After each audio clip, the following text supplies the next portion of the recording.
26મી જાન્યુઆરી અને આજે બપોરે જમવામાં દાળ કચોળીની તૈયારી થઈ રહી છે. આમાં દાળ તૈયાર થાય છે.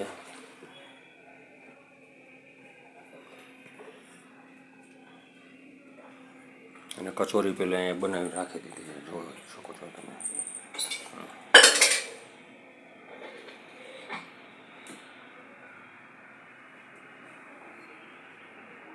જે દાળ તૈયાર થાય એટલે એની અંદર કચોરી નાખી દેવામાં આવશે.